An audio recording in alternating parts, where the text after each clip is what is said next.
Naniniwala ba kayo sa age doesn't matter? Well, in this video ay pag-uusapan lang naman natin ang storya ng pag-ibig ng isang guro at ng kanyang estudyante. 12 years old si babae, 24 years old naman si lalaki. Paano nga ba ito nangyari? Tara kaibigan, alamin natin. Siya si Akama Miki, isinilang noong September 11, 1999 at siya ay 12 years old pa lamang na isang Canadian-based model. At dahil sa nakataan ito ng potensyal ng kanyang mga magulang, ay ipinasok nila ito sa isang voice and dance lesson dahil kung titignan mo naman ang batang ito, ay sadyang napakaganda talaga. Kaya ipinasok din ito sa pagmamodelo. Kaya nga pala ipinasok siya sa voice and dance lesson ay upang mas lalong tumaas ang kanyang mga qualifications o mga opportunities. At dito na nga pumasok sa buhay ng batang lalaking si Zhang Muyi, isang 24 years old na lalaki. Si Zhang Muyi ay isang na ding kilalang mga awit sa kanilang bansa, kaya ito ang napili ng kanyang mga magulang upang mas lalo pang mahasa ang kanilang anak. Makalipas ang ilang beses na pag-iinsayo ay tila unti-unti nang nahuhulog ang binata sa bata. Pero mas pinili niya na lang na kimkimin ang kanyang nararamdaman dahil alam mo naman na in this world full of panghusga ay talagang masasaktan ka lang. At hindi nga nagkamali ang mga magulang ni Miki sa napili nilang tagapagturo dahil nanalo lang naman si Akama Miki bilang grand winner sa patimpalak na iyon. Sobrang tuwa ang lahat sa naging resulta. At doon nga ay pinagmamasdan lang ni Zhang Muyi si Akama Miki na sobrang saya at tila di niya may paliwanag ang kanyang nararamdaman.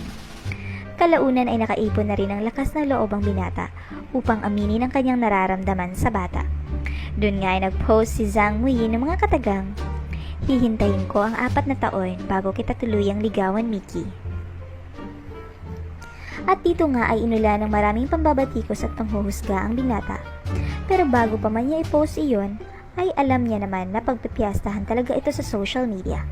Siya nga pala, kaibigan, friendly tip ko sa'yo. Kung may mahal kang tao, sabihin mo, huwag kang matakot sa sasabihin ng iba upang sa huli wala kang pagsisisihan. Lagi mo lang tatandaan na andyan lang sila para manghusga, pero pag nasaktan ka na, kasali ba sila? Mas lalo namang niyanig ang issue na nag-post din si Akama Miki ng mga katagang, "Hintayin mo lang na nasa tamang edad na ako para pakasalan mo ako at dun nga ay maasahan mo isasagot ko na I do." At nag-reply naman ang lalaki na, "Hindi na ako makapaghintay na dumating ang araw na iyon, pero sige, hihintayin kita." Ay, sana all. Matapos nga ng mga palitan ng salita ng dalawa ay di maiiwasang i-bash ng mga tao ang dalawa.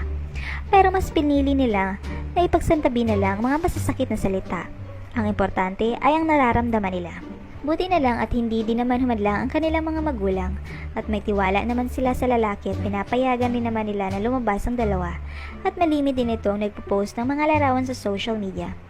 Nagiging bonding rin nilang dawa ang pagkanta lalo at parehas naman silang dalawa ng mga awit. At nitong 2020 lang, ang dating bata na si Akama Miki ay isa ng 21 years old na bata ngayon. Talagang lumaki naman itong batang ito na mas lalo pang gumanda. At kung itatanong mo kung nagpakasal na ba sila ay yes, kaibigan, noon pang 2018. Ikinasal na ang dalawa. Malayo-layo na rin ang narating ng dalawa, lalo na si Miki na ipinagpatuloy ang pagmamodelo at pagkanta. Nakakapasok na rin ito minsan sa pelikula. Hays, nakakaingit naman tong dalawang to. Mapapasana all ka na lang talaga. Anyways, kaibigan, namangha ka ba sa love story ng dalawang ito? Comment mo naman sa baba ang iyong opinion at kung bakit wala tayong mga jowa. Huwag niyo na rin kalimutang mag-subscribe at mag-komento para sa shoutouts. Mga kaibigan, stay safe as always. God bless!